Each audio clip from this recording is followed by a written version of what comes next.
Okay, we'll begin. Just to remind everyone, this is the last class on Sefer Bereshit, and we will be taking a break over the winter. And please God, recommencing. I believe it's on the 7th of January, the first Thursday in January. Bezrat Hashem. Okay, so we're coming to a close of Sefer Bereshit, and really this close discusses, I would say, even to an extent, a kind of total recap. Hi. A total recap of all what's going on in Sefer Bereshit, and more so of the most recent Parshiot. Yaakov obviously is on his deathbed, and Pasuk begins with Yaakov is now 147 years old. And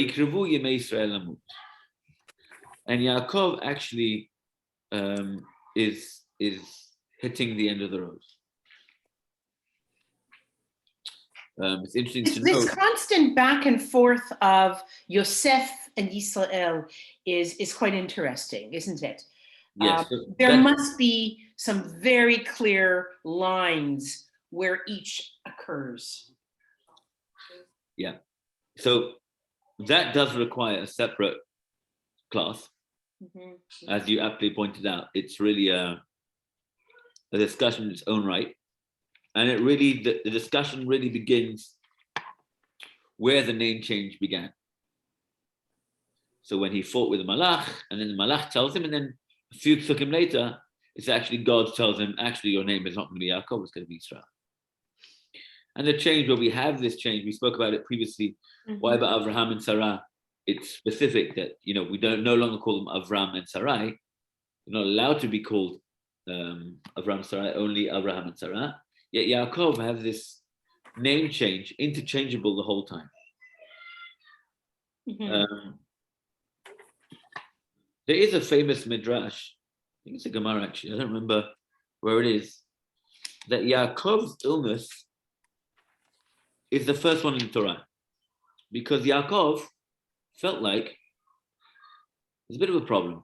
Back in the day, person would sneeze, and that's it. His time came, and his soul would pass through his nostril, I suppose. And that would be it. And there would be no warning for a person to do tshuva, to repent before a person finishes off journey one onto the next journey, as we believing Jews believe in Gan Eden, the concept of afterlife. And even more so that afterlife is greater than our journey in this level, in this world. It's just like kind of we're in as the Mishnah in Avot says, we are in a corridor towards the dining room. So Yaakov felt like being taken by surprise is a bit not fair. So the Gemara brings that Yaakov prayed for sickness. And as, when you think about this, kind of strange, and the answer is very simple. When it comes to people who don't believe in the journey of the next life, then to pray to be ill is kind of weird, for lack of a better term. Why would you want to pray to be ill at the end of your life? But if you appreciate that this world is only but a journey towards the next, then you want to have a little bit of little something telling you time is nearly up. Hence the reason why we turn white at a certain point. It's just these little reminders, and our skin gets wrinkly. And, slowly we get a reminder, guys, we're getting closer. Soon going to be time. It's time to pack our bags and make sure we're, Torah mitzvot is up to scratch. We do tshuva. We repent and, come up to heaven, Bezrat Hashem, on the right path. So Yaakov Avinu prays that he should be ill before he passes away. So Vayikrevu Yimei Yisrael Lamut. How do you see that? This is brought down in the Gemara. It's not brought down in there. I just mentioned because it's an interesting point. Hinei Avicha Chole is the first time it's mentioned in the Torah. Pasuk Aleph, Perek Memchet, Pasuk Aleph. Vayomer leYosef hine avicha chole. You should know your father's ill. Ill? Who's ever talked about being ill before in the Torah? Uh-huh. The Gemara says that here's the first time that Yaakov Avinu prayed for illness so that he would get this kind of a warning prior to dying. Okay, he calls Yosef. Spoke about it in the past, how Yosef wasn't kind of knocking around his father, even though he missed him so greatly, just because he didn't want to ever be in a situation where his father would tell him, hey, tell me, Yosef, what happened? They want to be in that situation. And we know the famous story of Yaakov swapping his hands over for Menashe and Ephraim. One of the most famous blessings in the Torah, Hamalach Hagoel Oti, every child's lullaby, so special. The sixth parasha, also a fascinating discussion in its own right. You would think Yaakov would have learned by now about favoring one son over the other. Yeah. Not happening. And Yosef, being the one on the receiving end, I'm just thinking now, it's Yosef who is the one who suffered as a result. He says, hey, Dad, you got the wrong kid. We don't want to cause this again. And Yaakov says, no, Yadati b'ni, Yadati. I know, don't worry. That's a whole discussion in its own right. B'cha yivarech Yisrael. Pasuk Chaf. Vayivarchem b'yom hahu lemor b'cha yivarech Yisrael.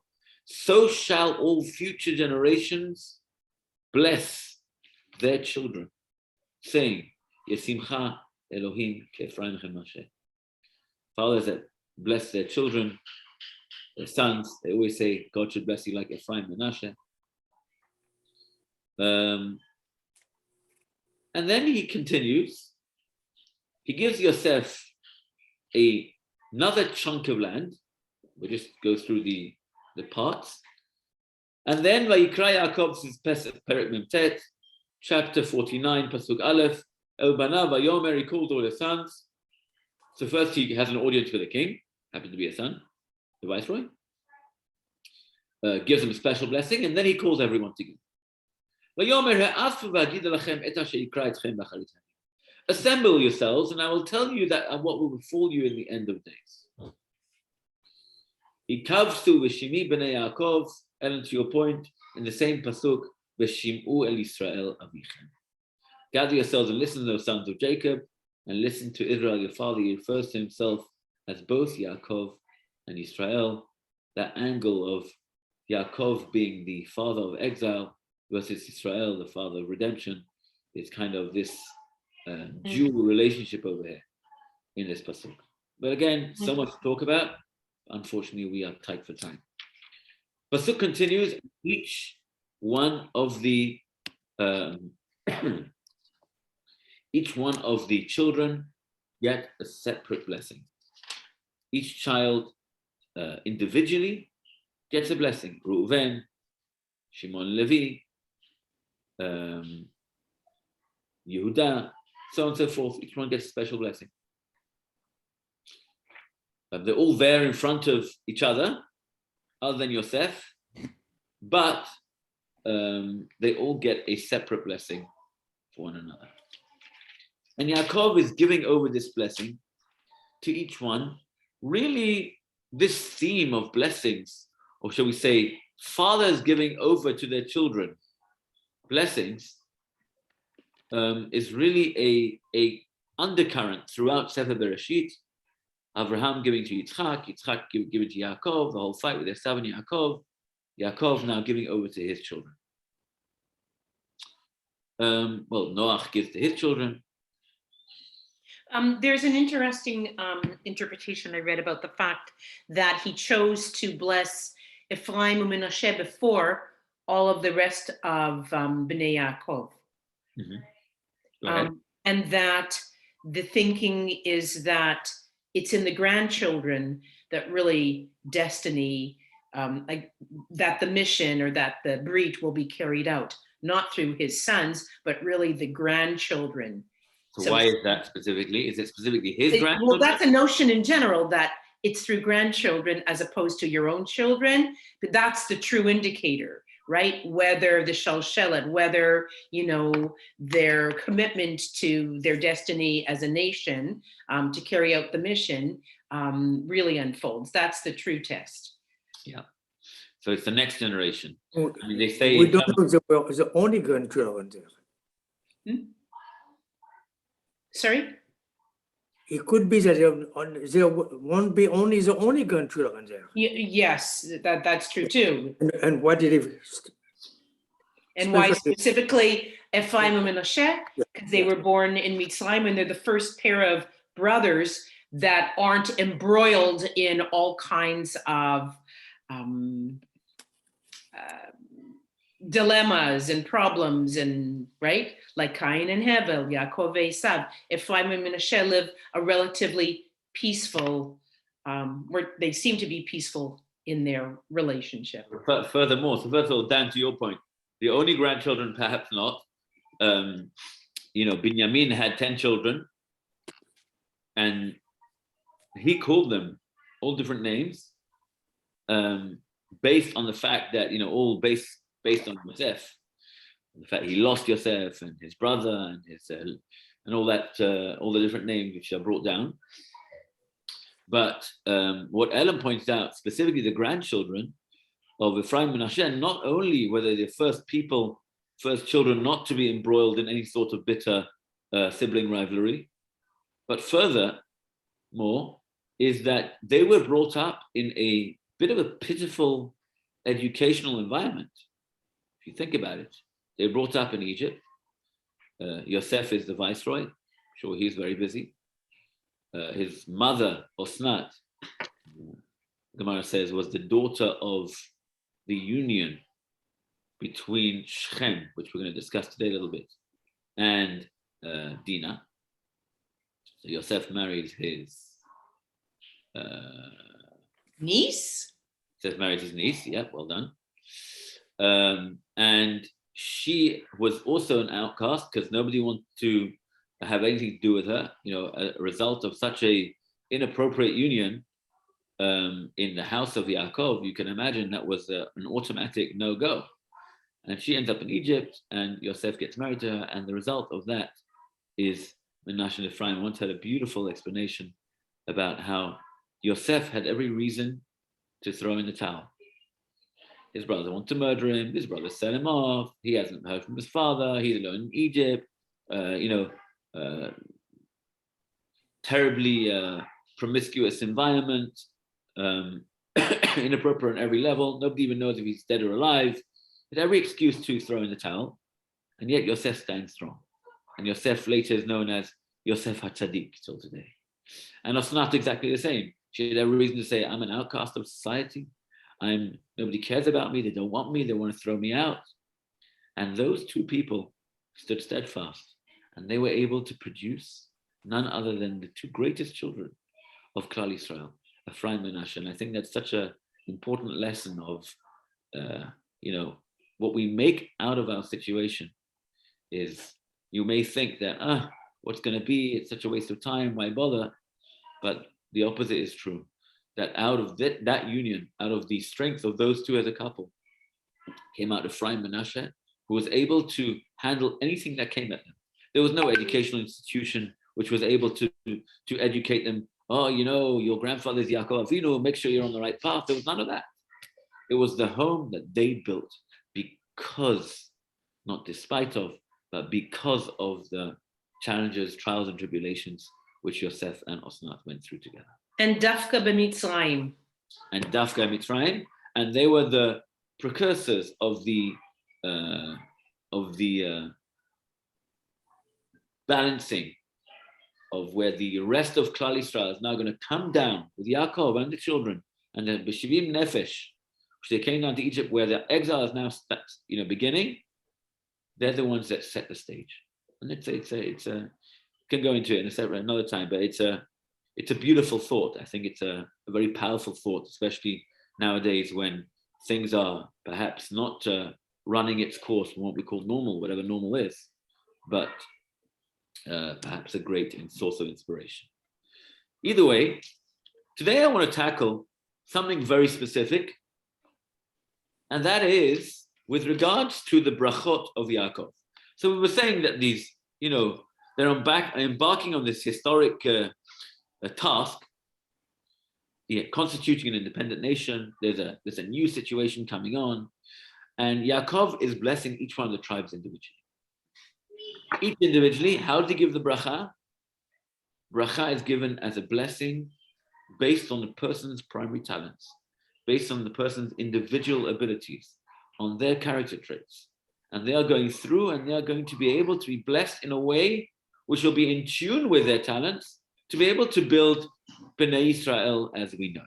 Bnei Israel, literally, Israel, the father Yaakov, Israel.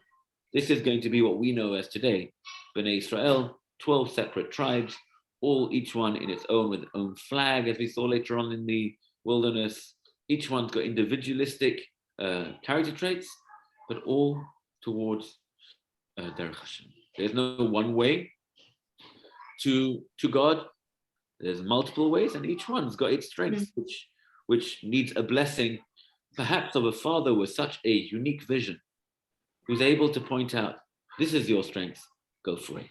A true teacher, a true leader is able to, spoke to Ayala about this once, is able to point out one's strengths and put them up on a pedestal and to challenge that strength and to kind of refine it and define it, and thereby really sharpening the child or the student's skills to be able to raise them up to the potential they can really get to.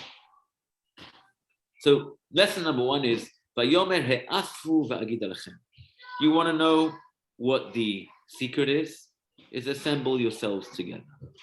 You should just know unity is the only way forward. If we want to get through this together, it's only through being together. He'asfu, shon asifa. Get together, assemble yourselves.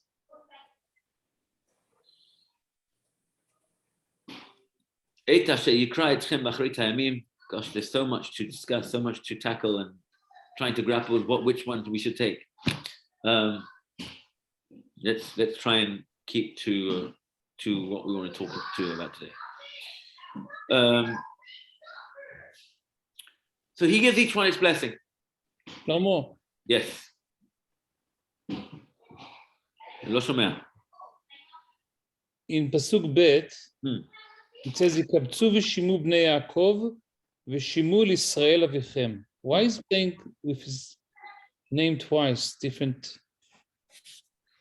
So that's what you mentioned before. So there's Yaakov and Israel, and each one of those names, Ellen pointed out before, has a different angle. Simply put, Yaakov is the known as the Av Hagalut. In times of darkness, in times of exile, Yaakov is that fellow. The Shimur Israel Avichem is he wants to talk to them about Acharit Hayamim, about the final redemption. What's going to happen at the end of days. And that is the angle of Yaakov being not Yaakov, but rather Israel, the one who overcame the Malach, who fought through the whole system where he wasn't able to, or was able to overcome the challenge of the Malach of Esav, and thereby get a bracha, blessing from this Malach to change his name to Israel. So it does require a separate class, exactly what's going on, but very well pointed out that in the same pasuk, it's interesting, he refers to himself as Yaakov and Israel. Okay, there's so much to discuss on that angle, particularly, it does require a separate lesson. Reuven, so Yaakov begins with the brachot one by one. And he begins Reuven b'chori ata. And maybe I should just begin with a pasuk at the very end. So if you look at pasuk 29, pasuk chavtet,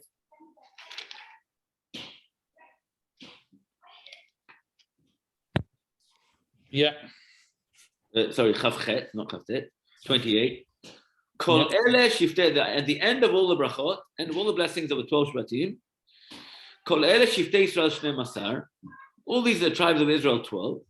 V'zot asher diber lahem avihem, and this is what the Father spoke to them. Vayevarech otam, and he blessed them. Ish asher kebirchato berech otam. he blessed each according to his appropriate blessing. Rabbi, Yes. I'm following your thing. I just joined. Welcome. I'm Costa. Welcome, Costa. I'm coming to Shabbos tomorrow. B'ezrat Hashem. Fantastic. Looking forward to seeing you. Thank you. So, continuing on with the concept of the blessings, it seems very clear in the pasuk that although Yaakov is now going to rebuke, chastise some of the Shvatim, but all the Shvatim, all the tribes, actually got a blessing. Okay, like it says, "Vayivarech otam ish asher kibirchato virach otam." So now our job is to try and figure out what are these blessings, what's going on. So let's go one by one. I have a question. Go ahead. 12 tribes, but Yosef is not a tribe, right? He is, just his children actually get split. Menashe, Ephraim, Reuven, Shimon, Eli. Okay. So it's interesting that, so again, a separate discussion based on what we spoke about last week. Yaakov gave over his tradition to Yosef specifically, a cause for the jealousy of the brothers. But Yosef, out of all the brothers, is almost raised up to the level of the patriarchs. So, En avot ela shlosha, there's only Abraham, Yitzchak, and Yaakov who are considered the patriarchs. The Shvatim are no longer considered the patriarchs. Yosef, however, gets kind of put on a pedestal, and he's got like this hybrid version. He's a Shevet, but he's also like a type of Av.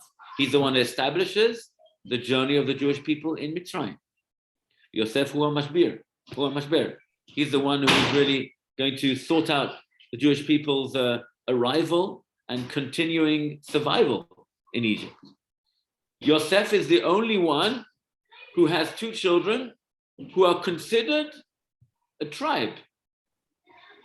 So Reuven and Shimon, who are sons of an Av, of a father. Now Yosef, who is a son, actually gets elevated to a level of a father to a degree where his children become one of the Shvatim or two of the Shvatim. So albeit it's not 13 tribes, it's 12 tribes, because Yosef gets split into two, but it's an interesting angle. The Malbim talks about at length in Parashat Vayishlach. But I want to focus on one particular incident today, with a little bit of time we have, specifically regarding Shimon and Levi. So maybe we'll just quickly run through Reuven, just to understand a fascinating insight. I found this, I was looking at Rashi this week in Sefer Devarim. I was looking up something, and I saw a few words in Rashi which I think is so powerful in the world of education. I think I can't help myself but share. The pasuk says as follows: Reuven b'chori ata. Yaakov begins just before he's about to die. We mentioned he begins with the blessing of each one individually. Rashi in Sefer Devarim, if you go to Sefer Devarim in front of you, Parashat Devarim, pasuk Gimel. The order is different, right? So the order of the Shvatim is a whole separate discussion as well. But I want to talk about something in particular. So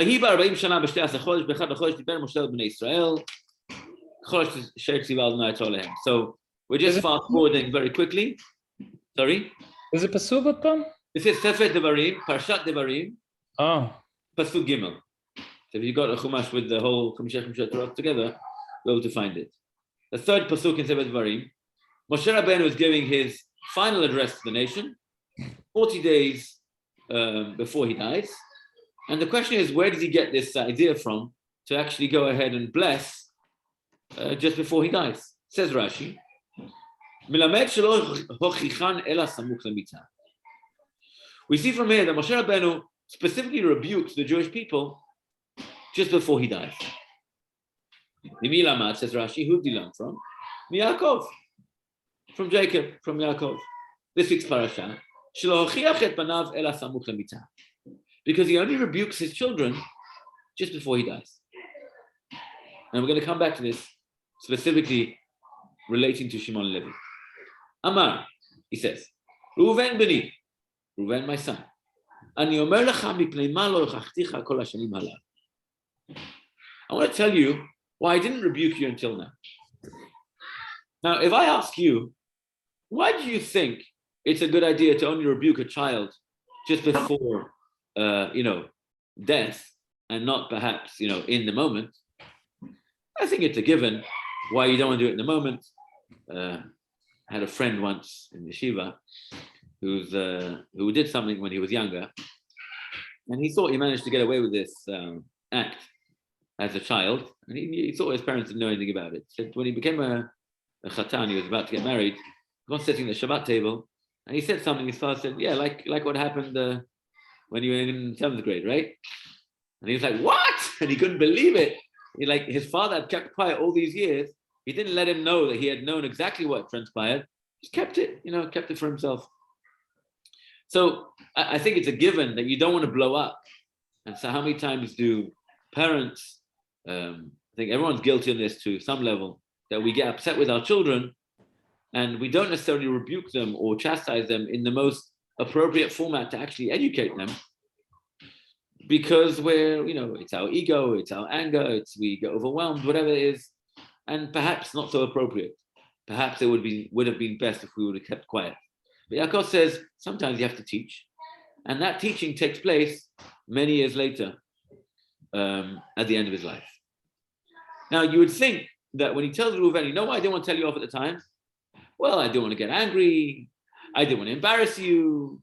Any other reasons which you would think why Yaakov wouldn't tell him on the spot?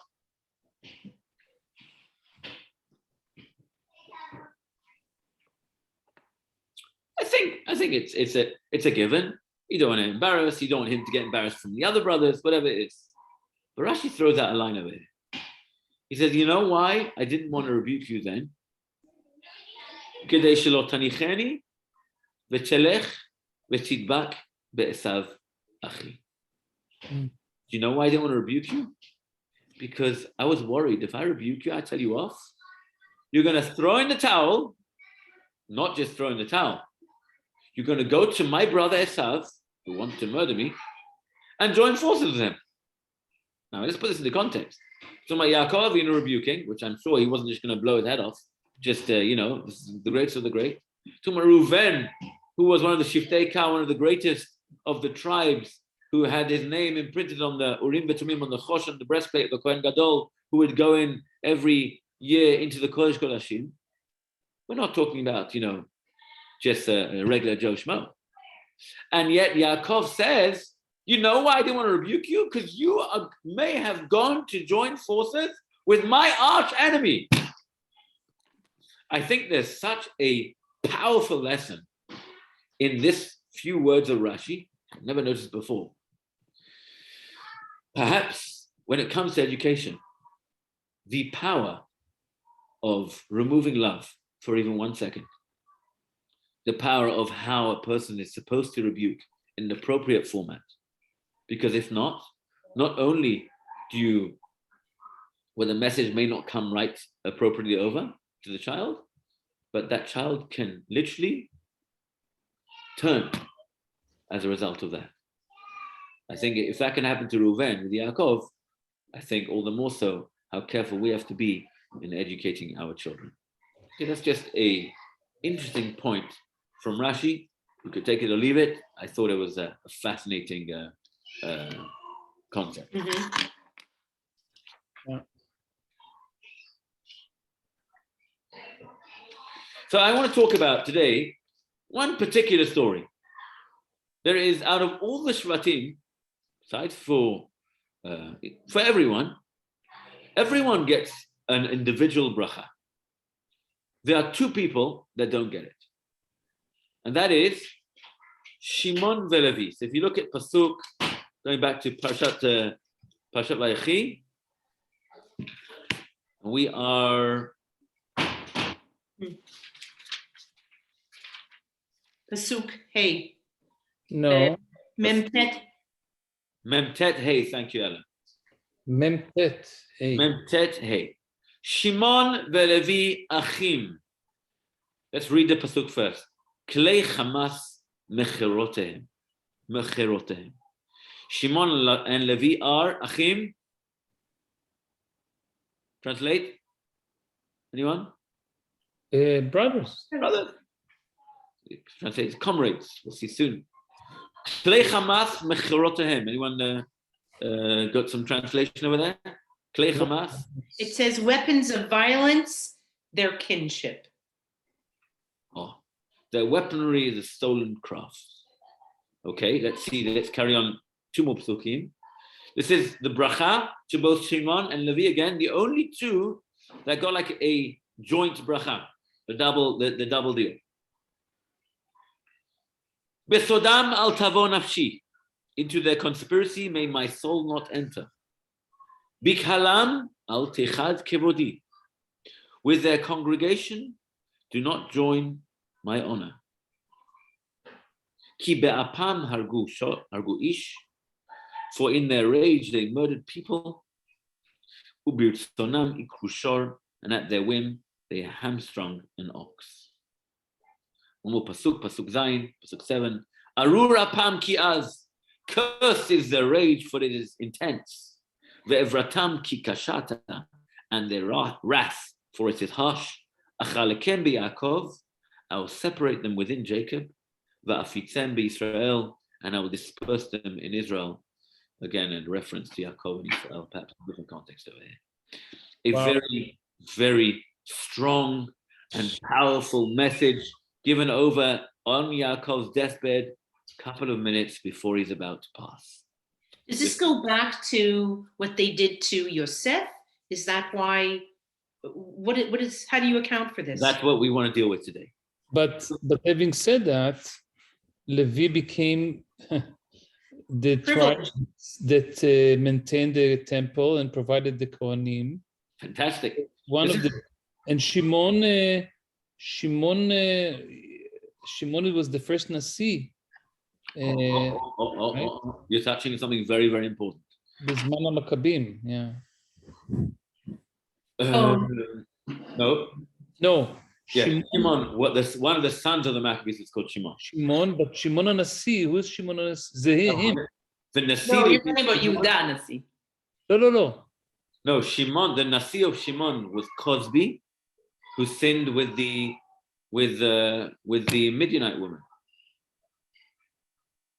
Sorry, is it the Nasi of Shimon was Zimri, who sinned with Cosby, the Midianite woman, with Midianite princess, and that was a whole cause for the death of thousands of Jewish people, causing the plague and all sorts. We'll touch upon that in a minute. First of all, just in terms of understanding the pasuk, sounds very powerful. Not quite sure exactly what it means. We'll have to go through the different explanations. But simply put, does anyone over here see a bracha over here? Remember we mentioned in pasuk 28 that all this is a bracha. So every single one of them got a blessing, and yet this sounds like more of a very strong rebuke to Shimon and Levi as, you comrades, you are right old angry guys, you better control yourself, and I'm going to make sure I separate you, because you two are mischievous pair. Where's the bracha in that? Sounds a little bit off in terms of blessings. It's very, I found this, it's so negative, like the way, not just them, the rest of the brothers, like Yaakov is going all out. Putting out all the stops, right? I know, like it's unbelievable. So Rashi actually says, but Yehuda, the next pasuk, Yehuda ta yoducha achecha, Rashi says, because he was so, forceful with Reuven, Shimon, and Levi, Yehuda started going back, that he should start chastising him and rebuking him with the whole story with Tamar. The Karu Yaakov b'divrei ritzui, Yehuda lo atem kamotem, lo ata kamotam. He says to Yehuda, don't worry, you're okay, Yehuda.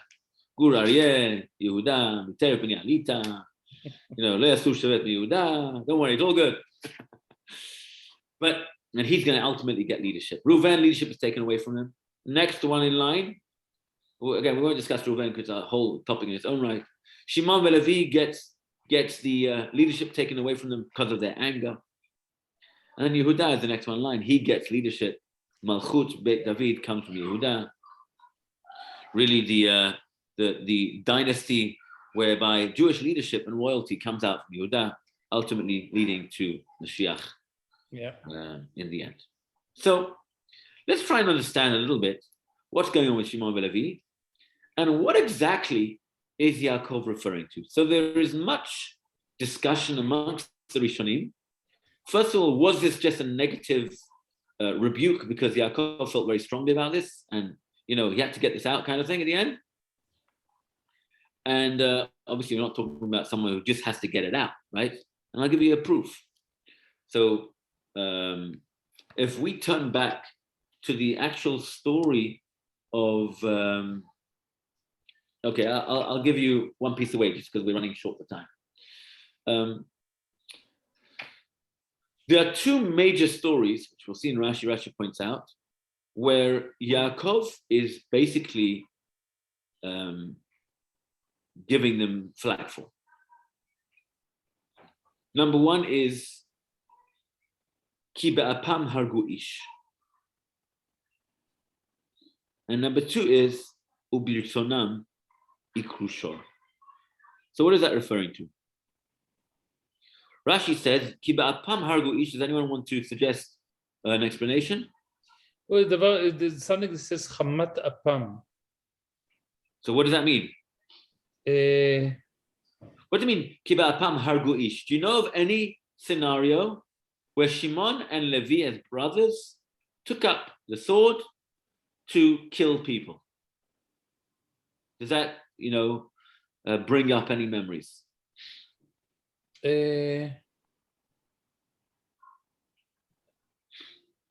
Anywhere through Sefer Bereshit. What about Dinah?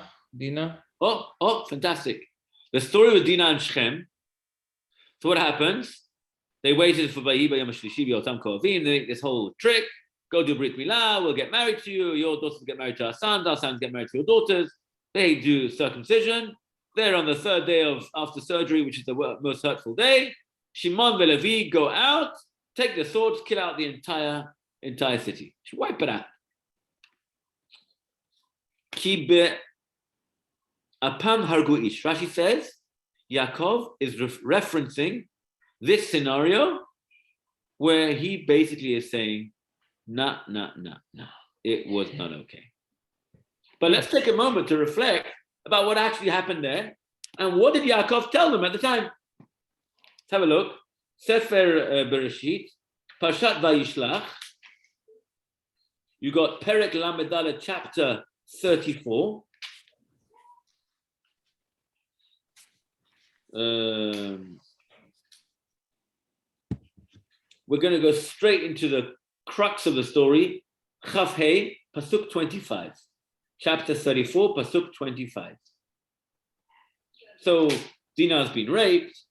They try and negotiate her marriage with the sons of Yaakov. Yaakov waits for the sons to come back home. Whole discussion why he waits for them. And they make this trick. They tell him to do circumcision.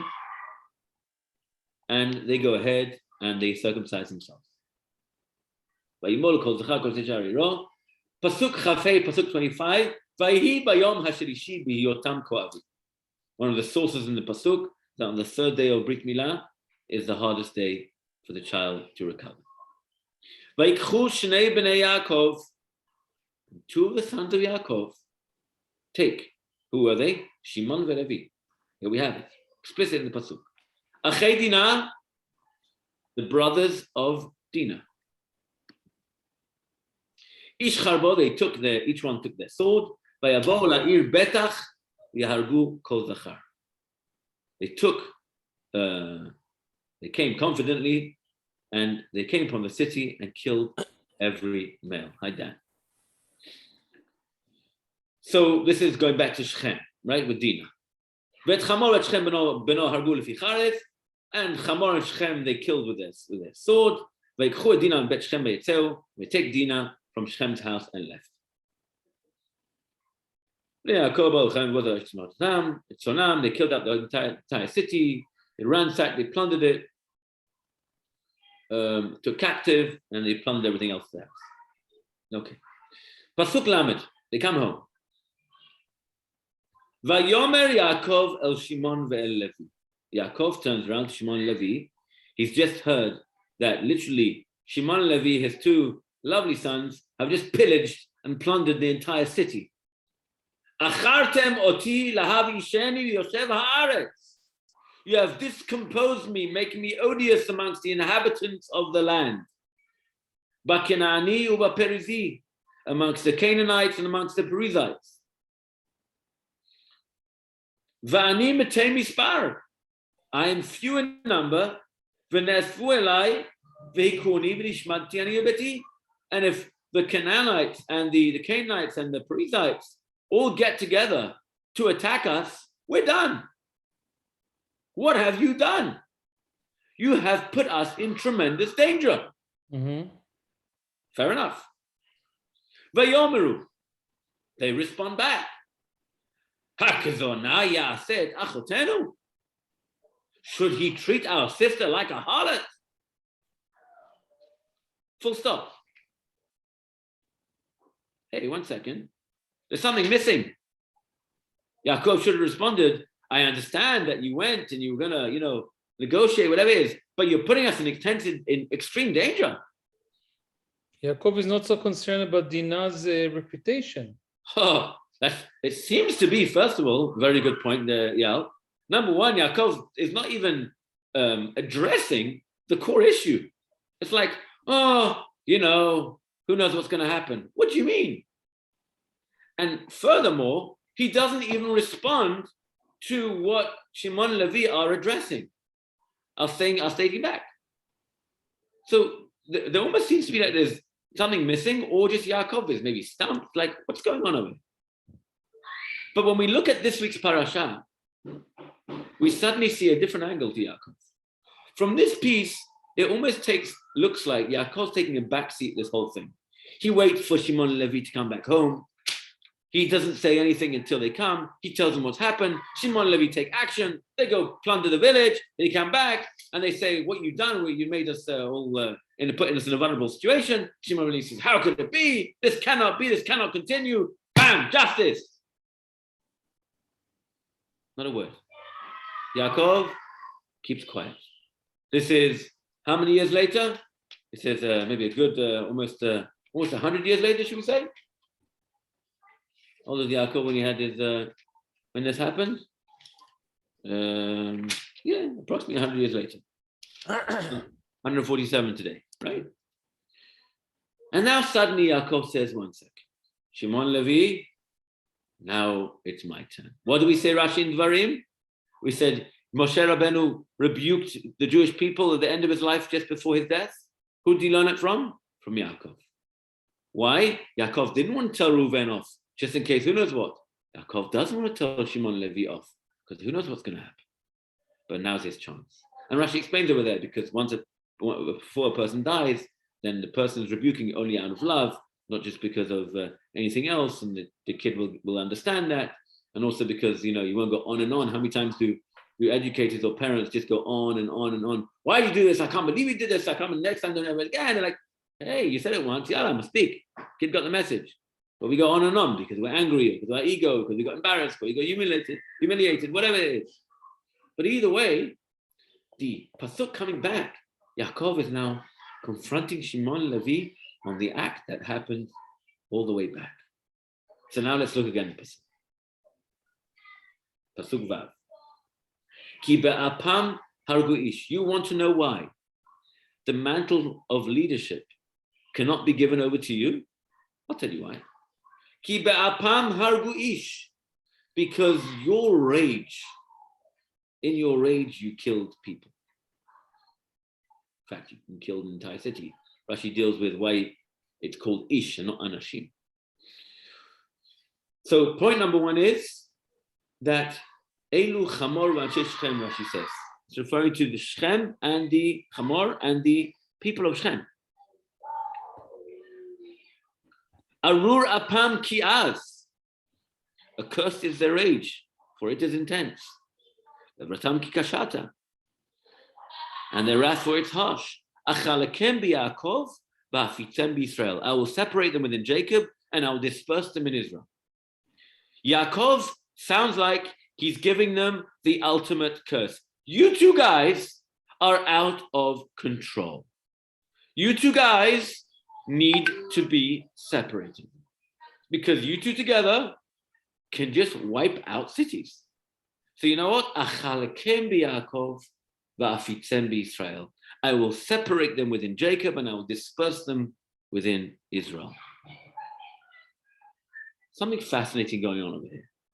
This sounds like more a klala, curse to me, than a bracha, than a blessing. Absolutely. And we said later in the pasuk that all these are blessings. Kind of, if these are blessings, maybe we don't need curses, right? So let's get back to Rashi on this week's pasuk. Or as we say, a blessing in disguise. A blessing in disguise. Right, so we have to try and understand that. So we really are running out of time. Just want to point out, we said, Kibapam hargu ish, and we said there's another reason. What's going on over here? Ubirtonam ikrushor. I want to mention, Rashi points out by Yosef, out of all the brothers, I think Dan, you asked this last Sunday, out of all the brothers that get taken into captivity by Yosef, and he sends back all the brothers to go fetch Binyamin, he puts one brother in prison. Who's that? Judah. Shimon. Yeah, Shimon. That's correct. Before Yehuda. This is before Yehuda can even come back. Yeah. Why Shimon? Well, guess what? Yehuda is Yosef's on the receiving end, and he knows that he puts Shimon and Levi together, he is doomed. He knows the strength of these two parties together. These guys can wreak havoc on the city. So let's just separate them. A bit like what Yaakov is doing now. He's just kind of preempting any sort of a dangerous situation which could happen in the future. Just pointing out. But ubirtzonam ikru shor, Rashi refers to that they hamstrung an ox. Who is this ox? Well, Yosef is referred to as an ox. Bechor shoro hadar lo, pasuk later on in Sefer Devarim. Yosef is referred to as an ox. Again, what that means is a separate discussion. But ikru shor, Yosef, Shimon, and Levi were the ones that suggested that Yosef should be killed. And Rashi goes through the breakdown. And unfortunately, I'm not going to have time to read it inside. But Rashi just spins and says, it can't be Reuven who suggested he be killed because Reuven was the one who says put him into the pit. It can't be Yehuda because Yehuda says go sell him. It can't be the brothers from the maidservants because they were pally with Yosef, because that's a pasuk. It says that he would bring the lashon hara of his brothers of Bnei Leah about what they were calling the Bnei Shvachot, the maidservants' children. We spoke about in Parashat Vayeshev. So there's only two people left, other than he said Yisachar and Zvulun also were younger than the older brothers. They wouldn't speak out of turn. Turns out only Shimon and Levi who are left in the picture. Now you wonder why Yosef separates Shimon from Levi, because these guys are real troublemakers. So Yaakov again is in some sort of veiled rebuke, is referencing, don't forget, there's the other brothers all out here, all in front of the other brothers. So he's not maybe speaking out explicitly, almost kind of in code wording. He's telling them, your anger got you into serious trouble in two places. Number one, you killed that entire city of Shem. All in the name of, by the way, Hakzona to be treated like a harlot. And Ubirtzonam Ikrushor, also they felt that was incorrect. And they were going to essentially kill Yosef. But Rashi over here points out something fascinating, and maybe with this, we'll finish. Got 5 minutes left. Let's see if we can wrap it up.